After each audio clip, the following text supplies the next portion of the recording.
अगर आप भी शेयर मार्केट से कमाई करते हैं तो ये खबर आपके काम की साबित हो सकती है। दरअसल 23 जुलाई को अगले हफ्ते फाइनेंस मिनिस्टर निर्मला सीतारमण मोदी 3.0 का फर्स्ट फुल बजट प्रेजेंट करने वाली हैं। ऐसे में ये बजट शेयर मार्केट के इन्वेस्टर्स के लिए खुशखबरी लेकर आ सकता है, क्योंकि ऐसे कयास लगाए जा रहे हैं कि बजट में कैपिटल गेन टैक्स पर राहत देने के लिए कुछ बड़ी अनाउंसमेंट्स हो सकती है। तो क्या कुछ हो सकता है और क्या कुछ अभी तक चलता आ रहा है, चलिए इस वीडियो में डिटेल में समझेंगे।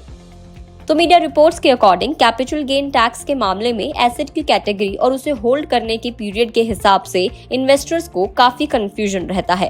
सरकार निवेशकों की इस परेशानी को समझ रही है और इसे दूर करने के लिए बजट में उपाय लाने के लिए अनाउंसमेंट्स कर सकती है। अगर गवर्नमेंट कैपिटल गेन टैक्स को इजी बनाने और राहत देने पर विचार करती है तो उससे शेयर्स के इन्वेस्टर समेत अलग अलग एसेट्स के निवेशकों को भी फायदा हो सकता है।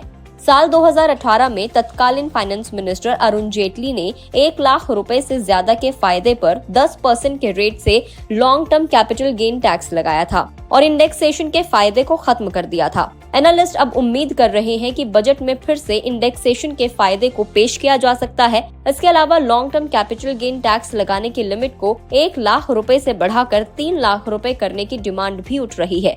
ये शेयर मार्केट के इन्वेस्टर्स, खास तौर पर म्यूचुअल फंड्स में पैसा लगाने वालों के लिए फायदे का सौदा साबित हो सकता है। मौजूदा रूल्स के हिसाब से 1 साल से कम समय के लिए लिस्टेड शेयर्स को होल्ड करने पर 15% के रेट से कैपिटल गेन टैक्स लगता है। इसे short term capital gain tax कहते हैं। इसका मतलब ये हुआ कि अगर किसी लिस्टेड शेयर को निवेशक खरीदने के साल भर के भीतर बेच देता है तो उससे हुए मुनाफे पर 15% के रेट से short term capital gain tax की देनदारी बनेगी। वहीं अगर ड्यूरेशन साल भर से ज्यादा होती है और जो लाभ है वो 1 लाख रुपए से ज्यादा होता है तो 10% की दर से long term capital gain tax की देनदारी बनेगी।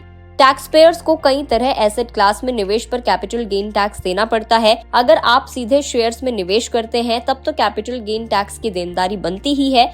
इसके अलावा म्यूचुअल फंड्स के जरिए इक्विटी या डेट में निवेश पर भी कैपिटल गेन टैक्स लागू होता है। वहीं गोल्ड, सिल्वर और प्रॉपर्टी जैसे एसेट क्लास पर भी कैपिटल गेन टैक्स की देनदारी बनती है। हालांकि कैपिटल गेन टैक्स की कौन सी कैटेगरी लागू होगी, उसकी अवधि और लिमिट एसेट क्लास के हिसाब से अलग हो जाती है। तो ये फायदा इस बार के बजट में दिया जा सकता है कि जिसकी लिमिट 1 लाख रुपए थी उसको अब 3 लाख रुपए कर दिया जा सकता है। इसके अलावा इंडेक्सेशन का जो फायदा खत्म कर दिया गया था वो फायदा फिर से एक बार प्रेजेंट हो सकता है।